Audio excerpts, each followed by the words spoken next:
ನಮ್ಮ ಚಿಂತಾಮಣಿ ನ್ಯೂಸ್ ಕನ್ನಡಕ್ಕೆ ಸ್ವಾಗತ.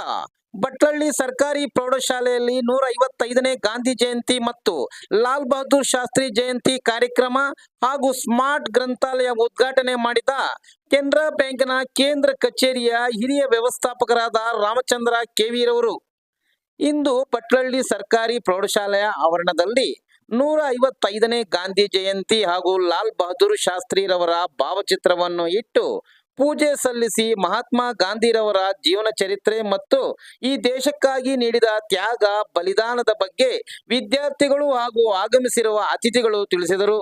ತದನಂತರ ಕೆನರಾ ಬ್ಯಾಂಕ್ ವತಿಯಿಂದ CSR ಯೋಜನೆಯಡಿಯಲ್ಲಿ ಸುಮಾರು 2 ಲಕ್ಷ ರು ಬೆಲೆ ಬಾಳುವ ಸ್ಮಾರ್ಟ್ ಗ್ರಂಥಾಲಯಕ್ಕೆ ಸಂಬಂಧಿಸಿದ ಪೀಠೋಪಕರಣಗಳು, ಕೊಠಡಿಗೆ ಬಣ್ಣ ಇತ್ಯಾದಿಗಳು ನೀಡಿದ್ದು, ಇಂದು ಬೆಂಗಳೂರು ಕೇಂದ್ರ ಕಚೇರಿಯ ಹಿರಿಯ ವ್ಯವಸ್ಥಾಪಕರಾದ ರಾಮಚಂದ್ರ ಕೆವಿರವರು ಉದ್ಘಾಟನೆಗೆ ಆಗಮಿಸಿದಾಗ ಶಾಲಾ ಮಕ್ಕಳು ಹೂಮಳೆ ಸುರಿಸಿ ಉದ್ಘಾಟನೆಗೆ ಬರಮಾಡಿಕೊಂಡರು. ಟೇಪ್ ಕತ್ತರಿಸುವ ಮೂಲಕ ಉದ್ಘಾಟಿಸಿದರು. ಇದೇ ಸಂದರ್ಭದಲ್ಲಿ ಸ್ಟೆಮ್ ಲ್ಯಾಬ್ ಮತ್ತು ಸ್ಮಾರ್ಟ್ ಟಿವಿ ಬೋರ್ಡ್ ಅನ್ನು ಲೋಕಾರ್ಪಣೆ ಮಾಡಿದರು.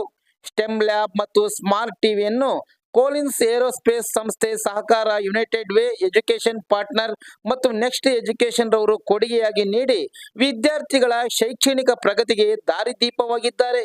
ಉದ್ಘಾಟನಾ ಭಾಷಣದಲ್ಲಿ ಮಾತನಾಡಿದ ರಾಮಚಂದ್ರ ಕೆವಿರವರು, ನನ್ನ ಶ್ರೀಮತಿಯವರಾದ ಸುಮಾರವರು ಇದೇ ಶಾಲೆಯಲ್ಲಿ ವ್ಯಾಸಂಗ ಮಾಡಿದ್ದು ಈಗ ಕೆನರಾ ಬ್ಯಾಂಕ್ನಲ್ಲಿ ಉನ್ನತ ಹುದ್ದೆಯಲ್ಲಿದ್ದಾರೆ. ಅವರ ಶಿಫಾರಸು ಮೇರೆಗೆ ಈ ಯೋಜನೆಯನ್ನು ಕಲ್ಪಿಸಿ ಇಂದು ಉದ್ಘಾಟನೆ ಮಾಡಿದ್ದೇನೆ ಎಂದರಲ್ಲದೆ, ಗ್ರಾಮೀಣ ಭಾಗದಲ್ಲಿರುವ ವಿದ್ಯಾರ್ಥಿಗಳು ಈ ಸೌಲಭ್ಯವನ್ನು ಸದುಪಯೋಗ ಪಡಿಸಿಕೊಳ್ಳಬೇಕೆಂದು ತಿಳಿಸಿದರು. ಹಳೆ ವಿದ್ಯಾರ್ಥಿಗಳ ಸಂಘದ ಕಾರ್ಯದರ್ಶಿ BC ಶಿವಾರೆಡ್ಡಿರವರು ಮಾತನಾಡಿ, ಸರ್ಕಾರಿ ಪ್ರೌಢಶಾಲೆಯ ವಿದ್ಯಾರ್ಥಿಗಳಿಗಾಗಿ ಹಳೆಯ ವಿದ್ಯಾರ್ಥಿಗಳ ಸಂಘ ಸ್ಥಾಪನೆ ಮಾಡಿ ಪ್ರತಿ ವರ್ಷ ಪ್ರತಿಭಾ ಕಾರಂಜಿ ಮತ್ತು ಗುರುವಂದನಾ ಕಾರ್ಯಕ್ರಮ ಹಮ್ಮಿಕೊಂಡಿದ್ದೇವೆ ಎಂದು ತಿಳಿಸಿದರು. ಕಾರ್ಯಕ್ರಮವನ್ನು ಉದ್ದೇಶಿಸಿ ಕಾಲೇಜು ಪ್ರಾಂಶುಪಾಲ ಕೃಷ್ಣಾರೆಡ್ಡಿರವರು ಮಾತನಾಡಿದರು. ಈ ಸಂದರ್ಭದಲ್ಲಿ ಭಟ್ಲಳ್ಳಿ ಸರ್ಕಾರಿ ಪ್ರೌಢಶಾಲೆಯ ಪ್ರಭಾರಿ ಮುಖ್ಯ ಶಿಕ್ಷಕ N ಸುರೇಶ್ ಸೇರಿದಂತೆ ಸಿಬ್ಬಂದಿ ವರ್ಗ, ಕಾಲೇಜು ಉಪನ್ಯಾಸಕರಾದ ರವಿ ಮತ್ತು ಶಾಲಾ ಕಾಲೇಜು ವಿದ್ಯಾರ್ಥಿಗಳು ಭಾಗವಹಿಸಿದ್ದರು.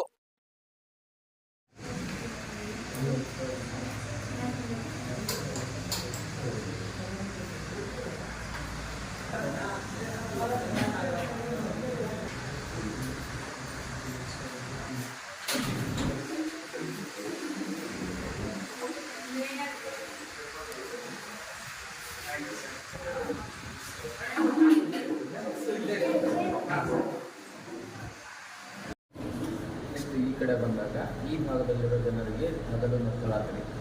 ಈ ರೀತಿ ಜನರು ಇಲ್ಲಿ ಭಾರತ ಇಲ್ಲಿದೆ, ಅದೆಲ್ಲ ಆಗುತ್ತೆ. ಇನ್ನು ಮುಂದೆ ಟರ್ನ್ ಆಗ್ತಾ ಇದ್ದಂಗೆ ಸಂಜೆ ಮತ್ತು ತೋರಿಸೋದಕ್ಕೆ ಮತ್ತು ಗ್ರಹಣಗಳಾಗುತ್ತೆ. ಗ್ರಹಣಗಳ ಬಗ್ಗೆ ಕಲ್ಪನೆ ಮಾಡೋದಕ್ಕೆ ಇದರ ಬೆಳಕು ಇದು ಭೂಮಿಯ ಮೇಲೆ ಬೀಳ್ತದೆ. ಆವಾಗ ನಮ್ಗೆ ಯಾವುದೇ ರೀತಿ ಅಡ್ಡ ಇಲ್ಲ, ಏನು ತೊಂದರೆ ಇಲ್ಲ. ಅದೇ ರೊಟೇಷನ್ ಆದಾಗ ಚೇಂಜಸ್ ಇವಾಗ ಇದರಲ್ಲಿರೋ ಈ ಸೂರ್ಯ, ಇದು ಚಂದ್ರ, ಇದು ಭೂಮಿ. ಸೂರ್ಯನ ಬೆಳಕು ಡೈರೆಕ್ಟಾಗಿ ಚಂದ್ರನ ಮೇಲೆ ಬೀಳುತ್ತೆ. ಆ ದಿನ ನಮಗೆ ಚಂದ್ರ ಕಾಣೋದಿಲ್ಲ, ಅಮಾವಾಸ್ಯೆ ದಿನ ಇರುತ್ತೆ. ಆ ದಿನ ಫಾರ್ ಎಕ್ಸಾಂಪಲ್ ಚಂದ್ರಗ್ರಹಣ ಅಂತ ಕರಿತೀವಿ. ಈ ರೀತಿ ಹೋದಾಗ ನೆಕ್ಸ್ಟ್ ಈ ಜಾಗದಲ್ಲಿದ್ದಾಗ ಇದು ಚಂದ್ರ ನಮ್ಗೆ ಅಡ್ಡ ಇರಲ್ಲ, ಸೂರ್ಯನ ಪೂರ್ಣ ಬೆಳಕು ನಮ್ಗೆ ಕಾಣ್ತಾ ಇರುತ್ತೆ. ಆ ಟೈಮಲ್ಲಿ ಚಂದ್ರ ನಾವು ಪ್ರತಿಬಿಂಬ ನಮ್ಮ ಮೇಲೆ ಇರುತ್ತೆ. ಸೂರ್ಯಗ್ರಹಣ ಆಗುತ್ತೆ ಆ ಟೈಮಲ್ಲಿ. ಇದು ಇಲ್ಲಿದ್ದಾಗ ಸೂರ್ಯಗ್ರಹಣ, ಸೂರ್ಯ ಕಾಣೋದಿಲ್ಲ ನಮ್ಗೆ ಅಡ್ಡ. ಈ ರೀತಿ ಇದ್ದಾಗ ಚಂದ್ರಗ್ರಹಣ ಆಗುತ್ತೆ. ಅದನ್ನು ತೋರಿಸೋದಕ್ಕೆ ಮಾದರಿ, ಭೂಮಿಯ ಮಾದರಿ. ಇವಾಗ ಕಾಲಿನ ಬೆಲ್ಸ್ ಇರ್ತಾವಲ್ಲ, ಹಿಂದಿನ ಕಾಲದಲ್ಲಿ ಎಲೆಕ್ಟ್ರೋಮ್ಯಾಗ್ನೆಟಿಸಮ್ ಯೂಸ್ ಮಾಡ್ಕೊಂಡು ಮಾಡ್ತಾ ಇದ್ದೀವಿ.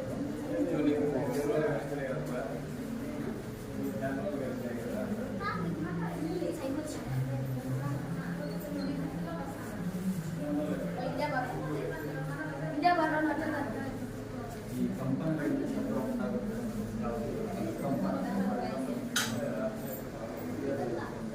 ಆ ಕಂಪನಿಗಳಿಗೆ ಜಸ್ಟ್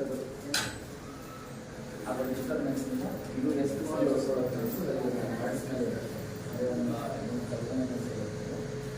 ನೆಕ್ಸ್ಟ್ ಮ್ಯಾಗ್ನೆಟಿಕ್ ಎಗ್ಗಳನ್ನು ಇದು ಮಾಡಿದ್ರೆ ಇದರಲ್ಲಿರೋ ಮ್ಯಾಗ್ನೆಟ್ಸ್ ಏನು ಮಾಡುತ್ತೆ, ಮ್ಯಾಗ್ನೆಟಿಕ್ ಎಫೆಕ್ಟ್ ಆಗ್ತೂ ಇದಿರುತ್ತೆ. ಅದರ ಸುತ್ತಲೂ ಹೇಗಿರುತ್ತೆ ರೇಖೆಗಳು ಅನ್ನೋದನ್ನು ತೋರಿಸೋದು ಇದು ಮತ್ತು ಈಗ ವಿದ್ಯುತ್ತನ್ನು ನಾವು ಉತ್ಪಾದನೆ ಮಾಡ್ತೀವಲ್ಲ, ಸೊ ಇದು ಏನಪ್ಪ ಅಂತಂದ್ರೆ ಸೋಲಾರ್ ಪ್ಯಾನಲ್ ಅಂದ್ರೆ ಸೌರಶಕ್ತಿ. ಸೂರ್ಯನ ಕಿರಣಗಳಿಂದ ಶಾಖವನ್ನು ಹೀರಿಕೊಂಡು ಅದು ವಿದ್ಯುತ್ ಶಕ್ತಿಯಾಗಿ ಪರಿವರ್ತನೆ ಮಾಡುವಂತಹದ್ದು ಸಾಧನಗಳು.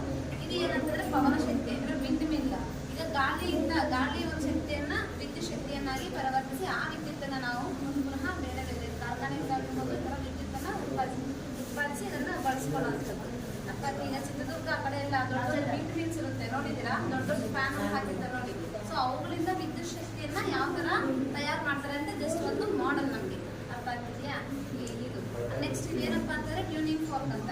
ಸೊ ಒನ್ಸ್ ನಾವು ಇದನ್ನು ನೋಡಿದ್ರೆ ವೈಬ್ರೇಷನ್ಸ್ ಕಂಪನಗಳು ಉಂಟಾಗುತ್ತೆ. ಸೊ ಕಂಪನಗಳಿಂದ ಒಂದು ಶಬ್ದ ಉಂಟಾಗಬೇಕು ಅಂತಂದರೆ ಅದು ಕಂಪನಗಳ ಮುಖಾಂತರ ಉಂಟಾಗುತ್ತೆ ಅಂತ ಅರ್ಥ ಆಗ್ತಿದೆ ಆ ಥರ. ಇದು ನೋಡೋದು science, social and also maths ಆದರೆ ನಮಗೆ ಇದರಲ್ಲಿ ಯೂಸ್ ಆಗೋದು ಆ್ಯಂಡ್ ಆಲ್ಸೋ ನಾವು ಸಬ್ಜೆಕ್ಟ್ಗೆ ಇದನ್ನೇ ಬಳಕೆ ಮಾಡ್ತೀವಿ. ವಿದ್ಯಾರ್ಥಿಗಳಲ್ಲಿ ಶಿಕ್ಷಕರಿಂದ ಇದ್ದಾಗ ಇದನ್ನು ಯೂಸ್ ಮಾಡಿಕೊಂಡು ಕಲಿಸೋದು ಕಲಿಕೆ ಆಗುತ್ತೆ ಅನ್ನೋದನ್ನು ಇದೊಂದು ಕಾನ್ಸೆಪ್ಟ್ ಹೋಗ್ತದೆ. ಫಾರ್ ಎಕ್ಸಾಂಪಲ್ ಎಲ್ಲ touch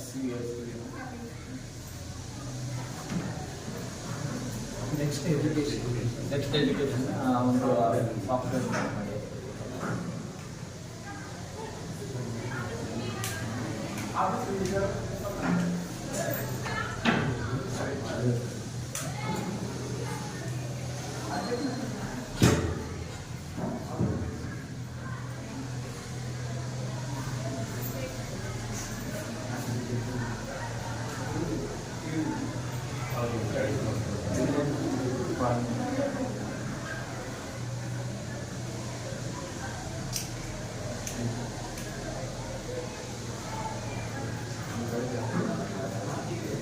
In this module, you will learn about the basic terminology of polynomials. Let's consider the expression 5x cubed minus 2x squared minus x plus 2. This expression is called a polynomial. A polynomial is an algebraic expression. Without teacher ಮಕ್ಕಳ ಈಸಿಯಾಗಿ ಕಲಿಯೋದಕ್ಕೆ ಅದೇ ಒಂದು ಸುಲಭ ವಿಧಾನದಲ್ಲಿ ಹೇಳಿದ್ವಿ ಅವರೇ ಮಾಡ್ತಾರೆ. A constant or the product of these two. The real number that receives ಇದಕ್ಕೆ ನಮ್ಮಲ್ಲಿ ಇರ್ಗಂಪಲ್ಲಿ ಕೆನರಾ ಬ್ಯಾಂಕಲ್ಲಿ ಒಂದು ರಿಕ್ವೆಸ್ಟ್ ಕೊಟ್ಟಾಗ ಅದನ್ನು ಕನ್ಸಿಡರ್ ಮಾಡೋಕ್ಕೆ ಹೇಳಿ ಅದನ್ನು ನಮ್ಮ ಹೆಡ್ ಆಫೀಸ್ಗೆ ತರಿಸ್ಕೊಂಡು ಒಂದು ಟೈಮ್ಲಿ ಸ್ಯಾಂಕ್ಷನ್ ಕೊಟ್ಟು ಒಂದು ಸ್ಮಾರ್ಟ್ ಕ್ಲಾಸ್ ಲೈಬ್ರರಿಯನ್ನು ಕೆನರಾ ಬ್ಯಾಂಕ್ ಮುಖಾಂತರ ಸುಮಾರು 2 ಲಕ್ಷ ರೂಪಾಯಿಯಷ್ಟನ್ನು ನಾವು ಈ ಒಂದು CSR ಫಂಡ್ ಕೊಟ್ಟಿರ್ತೀವಿ. ಇವೆಲ್ಲರೂ ಕೂಡ ಸ್ಪರ್ಧಾತ್ಮಕ ಪ್ರಪಂಚ, ಪ್ರತಿಯೊಬ್ಬರೂ ಕೂಡ ಈ ಒಂದು ನಗರ ಪ್ರದೇಶದಲ್ಲಿ ಇರ್ತಕ್ಕಂಥ ಸವಲತ್ತುಗಳಿಗೆ ಗ್ರಾಮೀಣ ಪ್ರದೇಶದಲ್ಲಿರ್ತಕ್ಕಂಥ ಸವಲತ್ತುಗಳಿಗೆ ತುಂಬ ವ್ಯತ್ಯಾಸ ಇದೆ. ಸೊ ಅವ್ರ ಜೊತೆ ನೀವು ಕಾಂಪೀಟ್ ಮಾಡಬೇಕು, ಅವ್ರಿಗಿಂತ ನೀವು ಚೆನ್ನಾಗಿ ಓದಬೇಕು.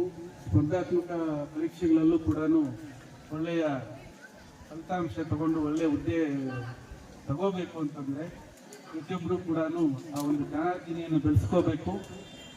ಸ್ಪರ್ಧಾತ್ಮಕ ಪರೀಕ್ಷೆಗೆ ಹಾಜರಾಗಬೇಕಾದ್ರೆ ಅವೆಲ್ಲ ಜ್ಞಾನಾರ್ಜನೆ ಬಹಳ ಮುಖ್ಯ. ಹಾಗಾಗಿಯೇ ನಿಮ್ಮ ಚಿಂತಾಮಣಿ ತಾಲೂಕಿನ ಸುಮಾರು ಜನ IAS ಆಫೀಸರ್ಸ್ ಆಗಿರೋರು ಇದ್ದಾರೆ, KS ಮಾಡಿದವರು ಇದ್ದಾರೆ. ಎಲ್ಲ ಥರದ ಇಲಾಖೆಗಳಲ್ಲೂ ಕೂಡ ಇವತ್ತು ಒಂದು ಒಳ್ಳೆಯ ಉದ್ಯೋಗಗಳಿದ್ದಾರೆ. ಅವರು ಕೂಡ ನಿಮ್ಮ ಥರನೇ ಈ ಗ್ರಾಮೀಣ ಪ್ರದೇಶಗಳಲ್ಲಿ ಓದಿ ಅಲ್ಲಿಯೇ ಒಂದು ಶಿಕ್ಷಣ ಪಡೆದು ಇವತ್ತು ನಗರ ಪ್ರದೇಶದಲ್ಲಿರ್ತಕ್ಕಂಥ ವಿದ್ಯಾರ್ಥಿಗಳಿಗಿಂತ ಕಮ್ಮಿ ಇಲ್ಲ ಅನ್ನೋದನ್ನು ತೋರಿಸ್ಕೊಟ್ಟಿದ್ದಾರೆ. ಸೊ ನೀವು ಕೂಡ ಈ ಒಂದು ಸ್ಪರ್ಧಾತ್ಮಕ ಪ್ರಪಂಚದಲ್ಲಿ ಒಂದು ಒಳ್ಳೆಯ ಹುದ್ದೆಯನ್ನು ಪಡೆಯಬೇಕು, ಒಂದು ಒಳ್ಳೆಯ ಉತ್ತಮ ಪ್ರಜೆಯಾಗಿ ದೇಶಕ್ಕೆ ಸೇವೆ ಮಾಡಬೇಕು ಅಂದರೆ ನಿಮ್ಮಲ್ಲೂ ಕೂಡ ಛಲ ಬರಬೇಕು. ನೀವು ಕೂಡ ಒಂದು ಒಳ್ಳೆಯ ವ್ಯಕ್ತಿಯಾಗಿ ಹೊರಹೊಮ್ಮಬೇಕು ಅಂತೇಳಿ ಒಂದು ಗಾಂಧೀಜಿ ಜಯಂತಿಯ ಪ್ರಯುಕ್ತ ಮೊನ್ನೆ ಸ್ವತಂತ್ರ ದಿನಾಚರಣೆಗೆ ಬರಬೇಕಾಗಿತ್ತು. ಸೊ ಕೆಲವು ಕಾರಣಾಂತರಗಳಿಂದ ಆ ದಿನ ಬರೋಕ್ಕಾಗಲಿಲ್ಲ ನಾನು. ಆದರೆ ಇವತ್ತು ಕೂಡ ನಮ್ಮಲ್ಲಿ ಕೆನರಾ ಬ್ಯಾಂಕ್ ಕೇಂದ್ರ ಕಚೇರಿಯಲ್ಲಿ ಒಂದು ಸುಸ್ತ ಆಂದೋಲನ ಸುಮಾರು ಪ್ರೋಗ್ರಾಮ್ಸ್ ನಡೀತಾ ಇದೆ. ಅದು ಕೂಡ ಈ ಗಾಂಧಿ ಜಯಂತಿಗೆ ಹೇಳಿದ್ದೀನಿ, ತಪ್ಪದೆ ಹೋಗಲೇಬೇಕು ಅಂತೇಳಿ ಸುಮಾರು ಬೆಳಗ್ಗೆ 5:30ಗೆ ಎದ್ದು ರೆಡಿಯಾಗಿ ನಾನು ಎಷ್ಟೇ ಬೇರೆ ಕೆಲಸಗಳಿದ್ದರೂ ಕೂಡ ಈ ಒಂದು ಕಾರ್ಯಕ್ರಮಕ್ಕೆ ನನ್ನನ್ನು ಆಹ್ವಾನಿಸಿ ಈ ಒಂದು ಕೆನರಾ ಬ್ಯಾಂಕ್ ವತಿಯಿಂದ ಒಂದು ಗ್ರಂಥಾಲಯವನ್ನು ನೀಡೋದಕ್ಕೆ ಅವಕಾಶವನ್ನು ಮಾಡಿಕೊಟ್ಟು ಈ ಒಂದು ಮಾತಾಡೋದಕ್ಕೆ ಅವಕಾಶ ಓದಿ ಅವರು ಯಾವ ಥರ ಮುಂದೆ ಬಂದಿದ್ದಾರೋ ಆ ಥರ ಬರಲಿಕ್ಕೆ ನಿಮ್ಗೆ ಇನ್ಸ್ಪಿರೇಷನ್ ಮಾಡಿದ್ದಾರೆ. ಇನ್ನೊಂದು ವಿಷಯ, ನಿಮಗೆ ಉತ್ತಮವಾದಂಥ ಗುರುಗಳಿದ್ದಾರೆ. ಈಗ ಯಾವುದೇ ಸಬ್ಜೆಕ್ಟಲ್ಲಿ ಯಾವುದೇ ಇದರಲ್ಲಿ ನಿಮ್ಗೇನು ತೊಂದರೆ ಇಲ್ಲ. ಅದ್ರ ಜೊತೆಗೆ ನೀವು ಪ್ರೈವೇಟ್ ಸ್ಕೂಲ್ಗಿನ್ನ ನೀವು ಯಾವುದರಲ್ಲಿ ಕಮ್ಮಿ ಇಲ್ಲ. ಈಗ ಎಲ್ಲ ಅನುಕೂಲಗಳು ನಿಮ್ಗೆ ಮಾಡಿಕೊಟ್ಟಿದ್ದಾರೆ. ನೀವು ಉತ್ತಮವಾದಂಥ ವಿದ್ಯಾಭ್ಯಾಸವನ್ನು ಮಾಡಿದರೆ ನಿಮ್ಗೆ ಏನು ಸೌಲಭ್ಯ ಬೇಕೋ, ಏನು ಅನುಕೂಲ ಬೇಕೋ, ನಿಮ್ಮ ಹಿಂದ್ಗಡೆ ಹಳೆ ವಿದ್ಯಾರ್ಥಿ ಸಂಘ ಇದೆ. ಯಾರೇ ಬಡ ವಿದ್ಯಾರ್ಥಿಗಳಿರಲಿ, ಏನೇ ಸಮಸ್ಯೆಗಳಿರಲಿ, ನಿಮ್ಮ ಸಮಸ್ಯೆಗಳನ್ನು ತುಂಬಲಿಕ್ಕೆ ನಾವು ರೆಡಿ ಇದ್ದೀವಿ.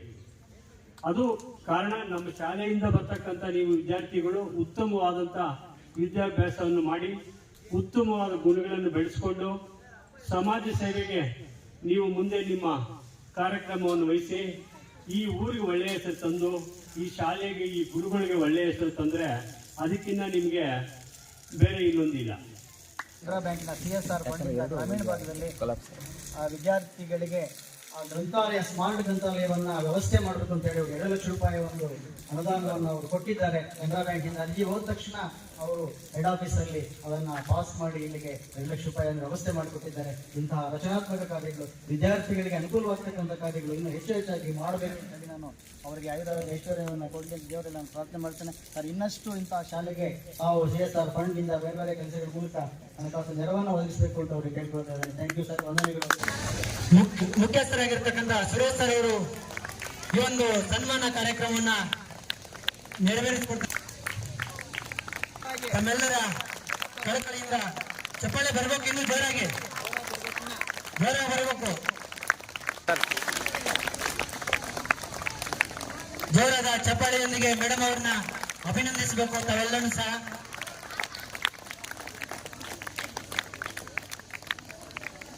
ಸನ್ಮಾನಿಸಿದಂತಹ ಬಟ್ಲಲ್ಲಿ